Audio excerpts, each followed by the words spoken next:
मोहन परेशान होकर अपनी पत्नी और अपने बड़े भाई की पत्नी को बता रहा था। हमारे साथ बहुत बुरा हुआ। हमारी कंपनी के साथ फ्रॉड हुआ है और सरकार ने हमारी कंपनी को सील कर दिया है। अब हम अमीर नहीं रहे। मोहन ऐसा कह ही रहा था कि तभी वहां दिनेश गुस्से में आता और कहता है, भाई मैं फैक्ट्री से ही आ रहा हूँ। मुझे वकील ने आपके अकाउंट का बैलेंस दिखाया। आपके अकाउंट का बैलेंस तो लाखों में है और हमारी कंपनी दिवालिया हो चुकी है। कहीं ऐसा तो नहीं कि आपने जानबूझकर ये घपला करवाकर सारे पैसे अपने अकाउंट में रख लिए ताकि आपको अपनी कंपनी आधी मुझसे न बांधनी पड़ जाए। अरे बड़े भैया, आप कैसी बातें कर रहे हो? फैक्ट्री हम दोनों की थी। इसमें जो भी मुनाफा होता वो हम दोनों का होता, लेकिन किसी ने हमारे साथ धोखा किया है और इसीलिए कंपनी में इतना बड़ा घपला हुआ। और रही बात मेरे अकाउंट में पैसे होने की, तो वो नहीं मोहन, मैं कुछ सुनना नहीं चाहता। चलो अनुराधा, अब हम यहाँ नहीं रहेंगे। ऐसा कहकर दिनेश अपनी पत्नी अनुराधा और अपनी तीनों छोटी बेटियों को लेकर एक किराए के घर में रहने के लिए आ जाता है। रात को अनुराधा दिनेश से कहती है, सुनिए जी, आपके भाई ने हमारे साथ इतना बड़ा धोखा किया और हमें अपना घर भी छोड़ना पड़ा। अब हमें किराए के घर में रहना पड़ रहा है। कम से कम आपको घर तो नहीं छोड़ना चाहिए था। और वैसे भी मुझे लगता है कि देवर जी को मालिनी ने भड़का दिया, वरना वो ऐसे नहीं थे। अनुराधा, अगर ऐसा है तो मैं अपने बच्चों को उन लोगों के साथ रखकर बिना संस्कारों वाला नहीं बनाना चाहता। इसलिए आज के बाद हम यहीं रहेंगे और अब हमारा उनसे कोई भी मिलना जुलना नहीं होगा। तो वहीं दूसरी तरफ मालिनी मोहन से कहती है, सुनिए जी, बड़े भैया को पता नहीं कैसे गलतफहमी हो गई, वरना इस मुसीबत के समय में आप दोनों भाइयों को साथ रहना चाहिए था। चाहता तो मैं भी यही था मालिनी, लेकिन भैया ने मेरी एक भी नहीं सुनी। शायद हम दोनों भाइयों की किस्मत में अलग होना ही लिखा था। खैर छोड़ो, तुम चिंता मत करो, बल्कि बच्चों पर ध्यान दो। ऐसे कुछ दिन बीत जाते हैं। बच्चों के स्कूल स्टार्ट हो चुके थे। दोनों भाइयों की बेटियां एक ही स्कूल में पढ़ती थी। अनुराधा किरण को तैयार करती है और कहती है, किरण बेटा, मैं तुम तीनों को खुद ही स्कूल छोड़कर आऊंगी और खुद ही लेने भी आऊंगी। ऐसा कहकर अनुराधा अपनी तीनों बेटियों को लेकर स्कूल जाती है। तभी वहां उसे मालिनी भी अपनी दोनों बेटियों के साथ मिलती है। मालिनी अनुराधा को देखकर कहती है, अनुराधा भाभी कैसी हैं आप? हम तो अच्छे ही रहेंगे, तुम्हारी तरह कभी किसी का बुरा जो नहीं किया हमने। अनुराधा भाभी, ये आप क्या कह रही हो? मैंने ऐसा क्या किया? मुझे सड़क पर लाकर पूछ रही हो कि मैंने क्या किया? मुझे तुमसे बात नहीं करनी। ऐसा कहकर अनुराधा वहां से चली जाती है। मालिनी मन ही मन में सोचती है, मैंने अनुराधा भाभी से प्यार से बात क्या कर ली? उन्होंने तो खुद को पता नहीं क्या समझ लिया और अपने ऊपर इतना घमंड। ठीक है, आज के बाद मैं भी अनुराधा भाभी से कोई मतलब नहीं रखूंगी। ऐसे ही दोनों परिवारों में दूरी आ जाती है। समय के साथ साथ बच्चे बड़े हो रहे थे। जहाँ एक तरफ किरण के घर वाले उसे बहुत पाबंदी में रखते और कहीं अकेले जाने नहीं देते, वहीं दूसरी तरफ नीलम के माता पिता उसे काफी आजादी देते थे। ऐसे समय बीतता है और दोनों जवान हो जाती हैं। आज दोनों के कॉलेज का पहला दिन है। किरण जल्दी जल्दी तैयार होती है। तब उसकी छोटी बहन निधि और सुमन कहती हैं, दीदी, आज तेरे कॉलेज का पहला दिन है। आज तुझे कॉलेज में बहुत मजा आने वाला है। हाँ दीदी, हमें भी बताना कि कॉलेज के पहले दिन में क्या क्या हुआ। थोड़ी देर बाद अनुराधा किरण को कॉलेज छोड़ने के लिए निकल जाती है। तो वहीं दूसरी तरफ मालिनी नीलम से कहती है, बेटा, सारा सामान रख लिया है ना? आज तुम्हारा कॉलेज का पहला दिन है। सभी लोगों से बातें करना, दोस्ती करना, नए दोस्त बनाना। दीदी, आज तेरा कॉलेज का पहला दिन है, तुझे सचमुच बहुत मजा आने वाला है। तो चिंता क्यों कर रही है? सिर्फ 2 साल बाद तू भी कॉलेज जाने वाली है। अच्छा, मुझे देर हो रही है, अब मैं चलती हूँ। ऐसा कहकर नीलम बाहर निकलती है और अपनी स्कूटी उठाकर कॉलेज के लिए निकल जाती है। तो वहीं दूसरी तरफ अनुराधा भी किरण को कॉलेज छोड़कर चली जाती है। किरण अकेले ही कॉलेज कैंपस में खड़ी थी। तभी नीलम अपनी सहेलियों से कहती है, यार देखो, किरण अकेली खड़ी है, चलो उससे दोस्ती करते हैं। ठीक है नीलम, चलो। सभी लोग किरण के पास आ जाते हैं। तब नीलम कहती है, किरण, तुम अकेली क्यों खड़ी हो? हमारे ग्रुप में शामिल हो जाओ और हमसे दोस्ती कर लो। मैं कॉलेज पढ़ाई करने आती हूँ, दोस्ती करने नहीं। वैसे भी मैं संस्कारी लोगों से दोस्ती करती हूँ। माँ कहती है कि अच्छे लोगों को दोस्त बनाओ तो ही सब कुछ अच्छा रहता है। नीलम, मैं मानती हूँ कि हमारी माँ के बीच में एक दूसरे को लेकर बुराई है, लेकिन तुम मुझसे इतनी नफरत क्यों करती हो? किरण नीलम की बात का जवाब दिए बिना वहां से चली जाती है। तब लता नीलम से कहती है, यार कितनी घमंडी है ना। छोड़ यार, चल क्लास में चलते हैं। सभी लोग क्लास में जाते हैं। क्लास स्टार्ट हो जाती है और प्रोफेसर पढ़ाने लगते हैं। जैसे ही प्रोफेसर कुछ पूछते हैं, साहिल तुरंत ही उसका जवाब देता है। ये देखकर नीलम काफी इम्प्रेस होती है। ऐसे ही कॉलेज का पहला दिन खत्म हो जाता है। उधर दूसरी तरफ दिनेश और अनुराधा अपने आंगन में बैठे अपनी बेटी के आने का इंतजार कर रहे थे। तभी उन्होंने देखा कि नीलम को कोई लड़का अपनी बाइक पर बिठाकर उसके घर के बाहर छोड़ता है। ये देखकर दिनेश अनुराधा से कहता है, देख रही हो अनुराधा, नीलम कैसे लड़कों के साथ घूमती फिर रही है। हाँ जी, आप नहीं कहते हैं, लेकिन हमारी किरण बिटिया तो बहुत संस्कारी है। लड़कों के साथ घूमना फिरना तो दूर की बात है, वो तो लड़कों से बात तक नहीं करती। इधर नीलम अपने घर जाकर अपनी माँ से कहती है, ओ माँ, पता है आज क्या हुआ था? आज मेरी स्कूटी ही पंचर हो गई। अच्छा हुआ कि राहुल मुझे रास्ते में मिल गया और उसने मुझे अपनी बाइक से घर छोड़ दिया। वैसे मैंने मैकेनिक को फोन कर दिया था कि वह स्कूटी ठीक करके घर पहुँचा देगा। हाँ बेटा, ये तो तुमने अच्छा किया कि अपने दोस्त के साथ घर आ गई। ऐसे ही शाम हो जाती और मालिनी नीलम से कहती है, नीलम बेटा, तेरे पिताजी आते ही होंगे, तू घर पर रहना, मैं सेजल के साथ जाकर सब्जियां लेकर आती हूँ बाजार से। ठीक है माँ, आप चली जाओ, मैं देख लूंगी। अब मालिनी और सेजल सब्जियां लेने के लिए बाजार जाती हैं।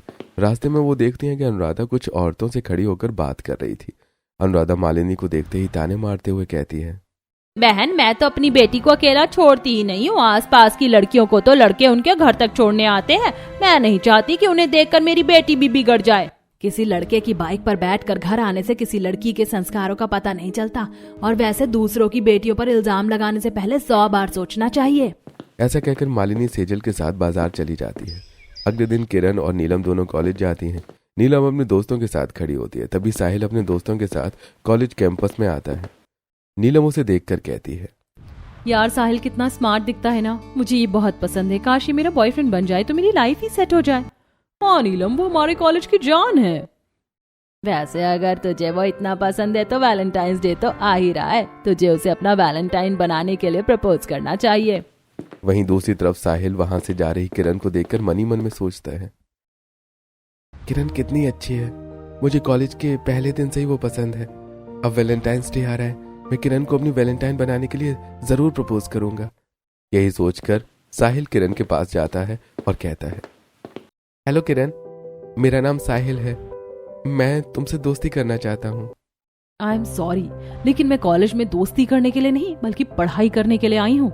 ऐसा कहकर किरण वहां से चली जाती है। शाम को जब कॉलेज ऑफ होता है तब नीलम साहिल के पास आती है और कहती है, साहिल, तुम मुझे बहुत पसंद हो, क्या तुम मेरे वैलेंटाइन बनोगे? आई एम सॉरी नीलम, हम दोस्त हो सकते हैं लेकिन कपल नहीं, मुझे कोई और ही पसंद है। ऐसा कहकर साहिल वहां से चला जाता है। बेचारी नीलम उदास हो जाती है। वहीं दूसरी तरफ यह सब होते हुए किरण की सहेली निक्की देख लेती है। वो तुरंत किरण के पास आती है और सारी बातें बताते हुए कहती है, पता है किरण, साहिल ने तेरी वजह से ही नीलम को मना कर दिया। तुझे साहिल को हाँ कह देना चाहिए, वो कॉलेज का सबसे स्मार्ट लड़का है, वरना आज नहीं तो कल नीलम उसे उड़ा कर ले जाएगी। मैं ऐसा नहीं होने दूंगी, मैं कल ही साहिल का प्रपोजल एक्सेप्ट करूंगी। अगले दिन कॉलेज में किरण साहिल के पास जाती है और कहती है, साहिल, मैंने बहुत सोचा और मुझे ऐसा लगा कि मुझे तुम्हारा प्रपोजल एक्सेप्ट कर लेना चाहिए। आने वाले वैलेंटाइन वीक में मैं तुम्हारी वैलेंटाइन बनने के लिए रेडी हूँ। यह सुनकर साहिल बहुत खुश हो जाता है। अब तो किरण और साहिल रोज छुपकर मिलने लगे। आज अनुराधा तैयार होकर अपने बच्चों के साथ मोहल्ले की एक बर्थडे पार्टी में जाती है। पार्टी में पहुंचकर अनुराधा देखती है कि मालिनी और उसकी दोनों बेटियां भी वहां आई हुई हैं। मालिनी की दोनों बेटियों ने वेस्टर्न ड्रेस पहनी थी। अनुराधा और मालिनी दोनों एक दूसरे को देख रही थी। तभी शांति अनुराधा के पास आती है और कहती है, अरे आओ अनुराधा बहन, बड़े दिनों बाद मुलाकात हुई तुमसे, बताओ कैसे हो तुम लोग? हाँ हाँ शांति बहन, हम तो अच्छे हैं। बेटियों का ख्याल रखना पड़ता है कि बेटियां कहीं बिगड़ ना जाए, इसीलिए घर से ज्यादा नहीं निकल पाती। अब हमारे आसपास की लड़कियां तो बहुत बिगड़ी हुई हैं, इसीलिए ध्यान रखना पड़ता है।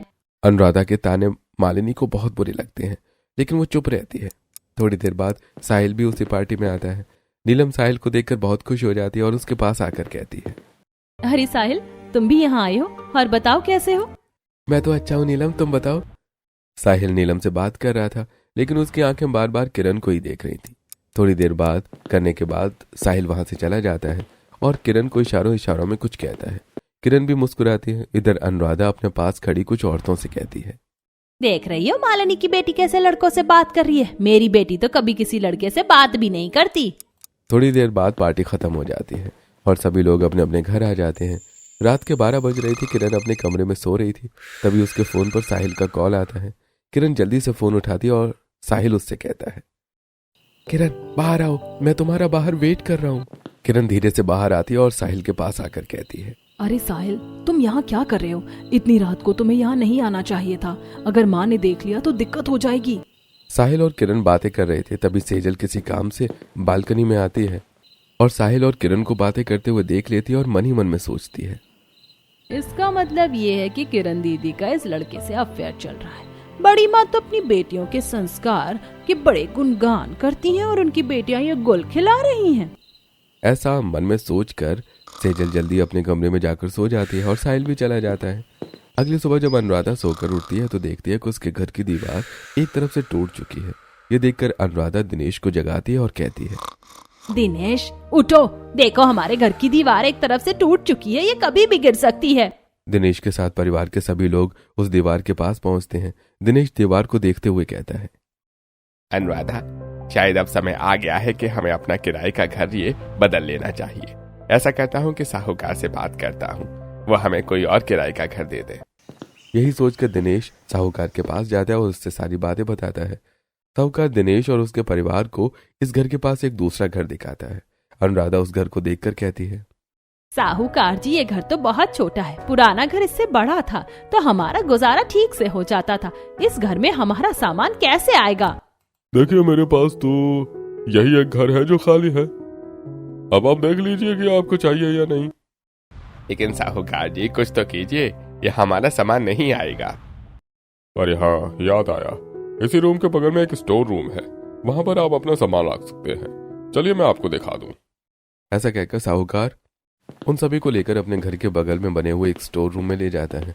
वो स्टोर रूम का दरवाजा खोलता है और उन सबको स्टोर रूम दिखाते हुए कहता है, देखिए, ये स्टोर रूम है, यहाँ मेरा सामान रखा हुआ है। थोड़ा गंदगी है, इसे आप साफ कर लीजिए और अपना एक्स्ट्रा सामान भी यहीं पर रख सकते हैं। इससे आपके घर में रहने के लिए ज्यादा जगह मिल जाएगी।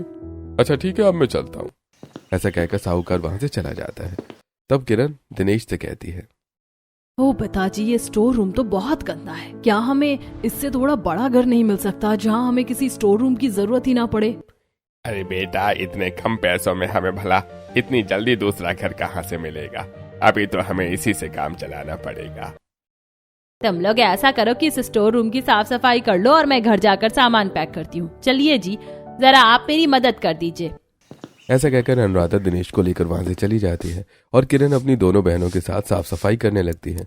थोड़ी देर बाद साफ सफाई करते हुए निधि कहती है, दीदी, मैं तो काम करते करते बहुत थक गई हूँ और मुझे बहुत भूख भी लग रही है। ऐसा करते हैं कि मैं और सुमन घर जाते हैं और खाना खाकर आते हैं, साथ में तेल भी कुछ ले आएंगे। तू बड़ी काम चोर निकली। ठीक है जा, लेकिन जल्दी आना। हाँ, और तेरे हिस्से का काम मैं नहीं करूंगी, तुझे ही करना होगा। हाँ हाँ दीदी, तू चिंता मत कर, मैं कर लूंगी। ऐसा कहकर निधि और सुमन वहां से घर की तरफ चली जाती हैं। तभी किरण साफ सफाई करते हुए सामने रखे आईने को देखकर मन ही मन में सोचती है, मैं कब से धूल और मिट्टी में सफाई कर रही हूँ। मेरे चेहरे पर तो बहुत धूल मिट्टी जम गई होगी। ऐसा करती हूँ, आईने में देखती हूँ। ऐसा कहकर किरण खड़ी होती है और आईने में अपना चेहरा देखती है। तभी उसे चेहरे पर धूल दिखाई देती है। किरण जैसे ही एक हाथ से अपना चेहरा साफ करने लगती है, उसका दूसरा हाथ आईने पर पड़ता है और तभी किरण कुछ ऐसा देखती है जिसे देखकर वो चौंक जाती है और अपने आप से कहती है, मेरे जीवन में कुछ ऐसा होगा मैंने तो कभी सोचा भी नहीं था। अब तो मेरी सारी मुश्किलें आसान हो जाएंगी। ये सोचकर किरण बहुत खुश हो जाती है और फिर से साफ सफाई में लग जाती है। अगले दिन कॉलेज जाती है तो देखती है कि चारों तरफ वैलेंटाइंस डे की बातें चल रही हैं। वहीं दूसरी तरफ नीलम की सहेलियां उससे कहती हैं, नीलम, तुझे एक बार फिर साहिल को अपने दिल की बात बता देनी चाहिए। हाँ यार, मैं भी यही सोच रही हूँ। वैसे चलो अब कॉलेज चलते हैं, क्लासेस शुरू हो गई होंगी। ऐसा कहकर नीलम अपनी सहेलियों के साथ कॉलेज की क्लासेस अटेंड करती है। किरण भी क्लास अटेंड करती है।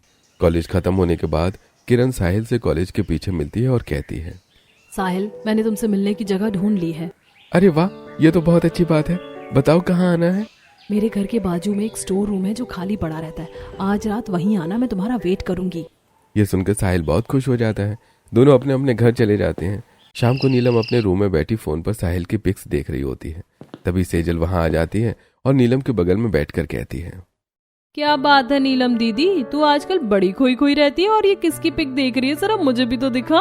सेजल साहिल की फोटो देखकर नीलम से कहती है, दीदी, ये लड़का तो वही है ना जिससे तू उस दिन पार्टी में बात कर रही थी? हाँ, ये मेरे कॉलेज में पढ़ता है। मैं इसे बहुत पसंद करती हूँ, लेकिन शायद ये मुझे पसंद नहीं करता। दीदी, मैंने इस लड़के को कहीं और भी देखा है, मुझे याद नहीं आ रहा कहाँ, लेकिन देखा तो है। अरे पगली, ये मेरे कॉलेज का लड़का है और तूने इसे पार्टी में ही देखा होगा। चल अब पहेलियों में मत उलझ, पढ़ने बैठते हैं वरना माँ गुस्सा करेंगी। ऐसा कहकर सेजल और नीलम पढ़ाई करने के लिए बैठ जाते हैं। अगले दिन 7 फरवरी थी और वैलेंटाइंस वीक शुरू हो चुका था। नीलम आईने के सामने तैयार होकर अपने मन में कहती है, आज तो 7 फरवरी है, रोज डे। आज मैं साहिल को ढेर सारे रोज देकर प्रपोज करूंगी। ये सोचकर नीलम तैयार हो जाती है और अपनी माँ से कहती है, अच्छा माँ, मैं चलती हूँ, मुझे आज थोड़ा जल्दी कॉलेज के लिए निकलना है। ऐसा कहकर नीलम कॉलेज के लिए निकल जाती है। वहीं अपने घर के आंगन में खड़ी अनुराधा नीलम को जल्दी कॉलेज के लिए निकलते देख लेती है और अपने घर में जाकर किरण से कहती है, किरण बेटा, तुझे तो कॉलेज जल्दी नहीं जाना है। अरे नहीं माँ, मैं जल्दी कॉलेज जाकर क्या करूंगी, मैं तो समय पर ही जाऊंगी। किरण की बात सुनकर अनुराधा अपने मन में सोचती है, कितनी अच्छी है मेरी बेटी, आज कॉलेज में रोज डे होगा, सभी लड़के लड़कियां एक दूसरे को गुलाब देंगे, लेकिन मेरी बेटी समय पर कॉलेज जाएगी और पढ़ाई करके वापस आएगी। मेरी बेटी जैसी संस्कारी शायद ही किसी की बेटी हो। दूसरी तरफ किरण मन ही मन सोच रही थी, अगर मैं जल्दी कॉलेज के लिए निकल जाती तो माँ को शक हो जाता कि कुछ गड़बड़ है, इसीलिए मुझे कॉलेज समय पर ही जाना होगा। ऐसा कहकर किरण तैयार होती है और फिर कॉलेज के लिए निकल जाती है। कॉलेज पहुंचकर किरण देखती है कि कॉलेज में सभी के हाथों में लाल गुलाब है और हर कोई किसी न किसी को लाल गुलाब देने की तैयारी कर रहा है। तभी किरण की नजर अचानक नीलम पर पड़ती है, जो रेड रोज लेकर अपनी सहेलियों से बात कर रही होती है। साहिल बस आता ही होगा, बताओ मैं कैसी लग रही हूँ आज। ये सारे फूल देकर मैं साहिल को प्रपोज करके ही रहूंगी। यार तू तो बहुत प्यारी लग रही है आज, साहिल तुझे हाँ जरूर कहेगा, तू चिंता मत कर। तभी कॉलेज में साहिल आता हुआ दिखाई देता है। नीलम खुश होते हुए साहिल के पास जाती है और उसे रोज देते हुए कहती है, साहिल, मैं तुम्हें बहुत पसंद करती हूँ, क्या तुम मेरी वैलेंटाइन बनोगे? ये मेरा रोज एक्सेप्ट करके मुझे जवाब दे दो। सॉरी नीलम, लेकिन मैं तुम्हें पहले ही बता चुका हूँ कि मैं तुम्हारा प्रपोजल एक्सेप्ट नहीं कर सकता। मैं किसी और को पसंद करता हूँ। I am very very sorry Neelam. वैसे तुम बहुत अच्छी लड़की हो, तुम्हारा वैलेंटाइन बनना किसी के लिए भी गर्व की बात होगी, पर वो मैं नहीं हो सकता। कोई बात नहीं साहिल, तुम्हें रिग्रेट करने की जरूरत नहीं है, ये अपने अपने मन की बात है। अगर तुम्हारा मन किसी और को पसंद करता है तो उसमें कोई बुराई नहीं है। Wish you all the very best. ऐसा कहकर नीलम वहां से चली जाती है। किरण ये सब देख रही थी। जैसे ही नीलम किरण के पास से गुजरती है तो किरण ताने मारते हुए अपनी सहेली से कहती है, मेरी माँ मेरी ऐसी ही तारीफ नहीं करती। मैं तो इन सब चीजों से काफी दूर हूँ, ना मुझे किसी को फूल देना होता है और ना ही लेना होता है। नीलम किरण की बात सुनकर उसे नजरअंदाज कर देती है और वहां से चली जाती है। ऐसे ही कॉलेज टाइम खत्म हो जाता है और सभी अपने अपने घर चले जाते हैं। रात को किरण बड़ी ही बेचैनी से सबके आने का इंतजार कर रही थी। अनुराधा उसे इस तरह बेचैन देखकर कहती है, क्या बात है किरण, काफी रात हो गई, तुम्हें नींद नहीं आ रही क्या? नहीं नहीं माँ, मुझे बहुत नींद आ रही है, वो आज पढ़ाई ज्यादा कर ली तो मेरे सिर में दर्द हो रहा था, बस इसीलिए। अच्छा आप सो जाइए। ऐसा कहकर किरण आंखें बंद करके सोने की एक्टिंग करती है और मन ही मन में सोचती है, साहिल बस मुझसे मिलने आता ही होगा, माँ सो जाए तो मैं उठकर बाहर जाऊंगी। थोड़ी देर बाद अनुराधा को भी नींद आ जाती है। फिर किरण धीरे से बाहर आती है। थोड़ी देर बाद साहिल भी वहां आ जाता है। किरण साहिल से कहती है, चलो साहिल आ जाओ, मैं तुम्हें एक ऐसी जगह लेकर जाती हूँ जिसे देखकर तुम खुश हो जाओगे। दूसरी तरफ अपनी बालकनी में खड़ी सेजल किरण और साहिल को देख लेती है। वो जल्दी से अपनी माँ के कमरे में जाती है और कहती है, माँ जल्दी उठकर मेरे साथ बालकनी में चलो, मुझे आपको कुछ दिखाना है। सेजल और मालिनी बालकनी में आते हैं। मालिनी देखती है कि साहिल के हाथ में ढेर सारे रोज हैं। वो दोनों स्टोर रूम के अंदर जा रहे हैं। यह देखकर मालिनी कहती है, वैसे तो अनुराधा भाभी अपनी बेटी के संस्कारों का बहुत गुणगान करती है और उनकी बेटी ये गुल खिला रही है। वैसे अगर ये लड़का आ जाए तो कल भी आएगा, क्यों ना कल इन दोनों को रंगे हाथों पकड़कर अनुराधा भाभी का सारा घमंड तोड़ दिया जाए। यही सोचकर मालिनी और सेजल अंदर चले जाते हैं। अगले दिन शाम को किरण साहिल को फोन करती है और कहती है, साहिल याद है ना आज प्रपोज डे है, बस मैं कॉलेज के लिए ही निकल रही हूँ, तुम भी जल्दी पहुँच जाओ। हाँ किरण, मैं भी निकल गया हूँ। ऐसा कहकर किरण अनुराधा के साथ कॉलेज के लिए निकल जाती है। रास्ते में कुछ औरतें किरण और अनुराधा को देखकर आपस में बातें करती हैं।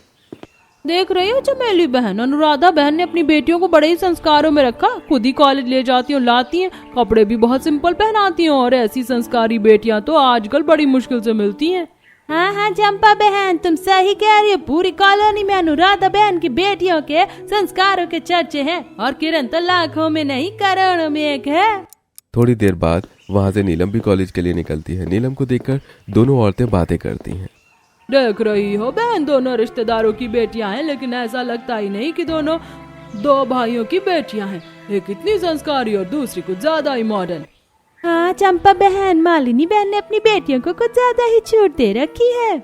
किरण और नीलम दोनों कॉलेज पहुंचती हैं। किरण साहिल को फोन करके कहती है, साहिल, कॉलेज में इतनी भीड़ में तुमसे बात नहीं कर पाऊंगी, लेकिन तुम आज मुझसे मिलने वहीं आना जहाँ हम कल मिले थे। हाँ किरण, मैं तुमसे मिलने जरूर आऊंगा। मुझे तो बहुत अच्छा लगा तुमसे मिलकर। ऐसा लगा जैसे वो जगह हमारे मिलन के लिए ही बनी है। इस बार हम अपना वैलेंटाइन बहुत अच्छी तरह से सेलिब्रेट करेंगे। मैं समय पर पहुंच जाऊंगा, तो मेरा इंतजार करना। कॉलेज खत्म होने के बाद सभी अपने अपने घर आ जाते हैं। रात को किरण साहिल को फोन करती है और कहती है, साहिल थोड़ी देर बाद तुम आ जाना। किरण फोन रखती है, तभी अनुराधा पीछे से वहां आ जाती है और कहती है, किरण बेटा, तुम किसी से बात कर रही थी? मैं कब से तुम्हें आवाज दे रही हूँ, तुम्हें सुनाई भी नहीं दिया? माँ, दरअसल मैं अपनी फ्रेंड से कॉलेज का चैप्टर पूछ रही थी, इसीलिए मैंने ध्यान नहीं दिया। बताइए क्या बात है? बेटा जरा रसोई में जाकर थोड़ा खाना बना लेना, मैं अभी पड़ोस वाली आंटी के घर से आती हूँ। ऐसा कहकर अनुराधा पड़ोसन के यहाँ जाती है। वहाँ कुछ लड़के लड़कियों को गुलाब के फूल लेकर जाते हुए देखकर अनुराधा कहती है, देख रही हो बहन, आजकल वैलेंटाइन डे की ही चर्चा है चारों तरफ, लेकिन मेरी बेटियां इन सब से बहुत दूर हैं। बहुत ही संस्कारों में पाला है मैंने उन्हें। हाँ बहन, ये तो तुम सच कह रही हो, तुम्हारी बेटियां तो सचमुच लाखों में एक हैं। तो वहीं दूसरी तरफ साहिल स्टोर के बाहर आता है और किरण धीरे से कहती है, चलो साहिल, जल्दी से अंदर चलो, वरना कोई देख लेगा तो दिक्कत हो जाएगी। ऐसा कहकर किरण साहिल को स्टोर रूम में ले जाती है। तभी मालिनी ऊपर से ये सब देख लेती है और कहती है, बड़ा घमंड है ना भाभी को अपनी बेटी के संस्कार पर। आज मैं उन्हें दिखाऊंगी कि उनकी बेटी के संस्कार कैसे हैं, और उनके साथ साथ कुछ मोहल्ले वालों को भी दिखाऊंगी। ऐसा कहकर मालिनी कुछ पड़ोसियों को फोन करती है और उन्हें स्टोर रूम के बाहर मिलने के लिए कहती है। थोड़ी देर में मालिनी पड़ोसियों के साथ वहां इकट्ठा हो जाती है और बातें करने लगती है। तभी अनुराधा वहां आती है और कहती है, क्या बात है मालिनी, आज तो मेरे घर के बाहर पंचायत लगाकर खड़ी हो, कुछ खास है क्या? हाँ हाँ भाभी, कुछ खास ही है। आपको आपकी बेटी के संस्कार दिखाने के लिए यहाँ आई हूँ। क्या कहना चाहती हो तुम? साफ साफ कहो, मुझे घुमा फिरा कर बातें सुनना पसंद नहीं। वैसे भाभी, मुझे भी घुमा कर बात करने का कोई शौक नहीं है। आप स्टोर रूम खोलिए। आपकी बेटी स्टोर रूम में एक लड़के के साथ वैलेंटाइंस डे मना रही है। क्या बकवास कर रही हो तुम मालिनी? वैसे अनुराधा बहन, तुम तो अपनी बेटियों के संस्कार के गुण गान करती नहीं थकती, तो फिर तुम्हारी बेटियां सब क्या कर रही हैं? शिवानी बहन, मेरी बेटियों को बदनाम करने के हथकंडे हैं ये सब। मैं अभी स्टोर रूम खोलती हूँ, आप लोग देख लीजिए। तभी वहां दिनेश और मोहन भी अपनी अपनी बेटियों के साथ आ जाते हैं। सारी बातें जानने के बाद दिनेश कहता है, मेरी बेटी ऐसा कभी नहीं कर सकती। अनुराधा, तुम जल्दी से स्टोर रूम का दरवाजा खोलो।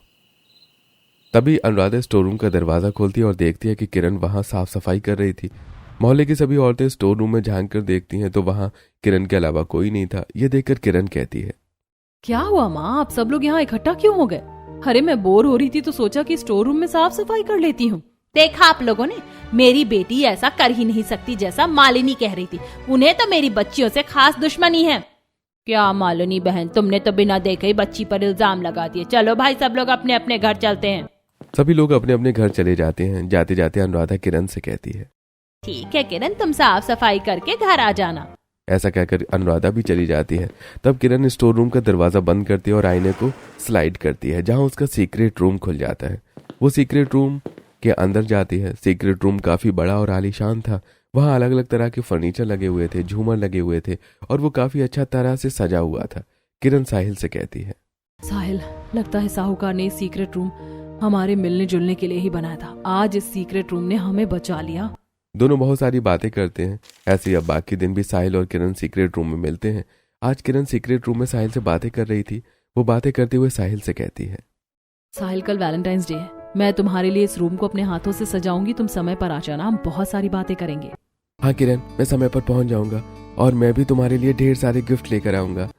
बातें करने के बाद साहिल स्टोर रूम से निकलकर अपने घर की तरफ जा रहा था। तभी मालिनी उसे देख लेती है, जो उन पर नजरें रखे हुए थी। मालिनी मन ही मन में सोचती है, आखिर बात क्या है? ये लोग स्टोर रूम में जाने के बाद गायब कहाँ हो जाते हैं? मुझे पता करना ही होगा, कहीं स्टोर रूम के अंदर कुछ गड़बड़ तो नहीं है।